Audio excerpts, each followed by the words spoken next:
በስመ አብ ወወልድ ወመንፈስ ቅዱስ አሐዱ አምላክ አሜን። እነሆ ለሕዝቡ ሁሉ የሚሆን ታላቅ ደስታ የምሥራች እነግራችኋለሁና አትፍሩ። ዛሬ በዳዊት ከተማ መድኃኒት እርሱም ክርስቶስ ጌታ የሆነ ተወልዶላችኋልና። የሉቃስ ወንጌል ምዕራፍ 2 ከቁጥር 10።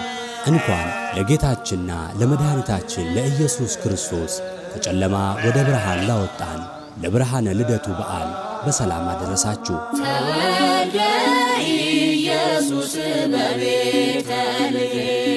በቤተልሔም ዘይሁዳ በቤተልሔም ተወልደ ኢየሱስ በቤተልሔም ዘይሁዳ በቤተልሔም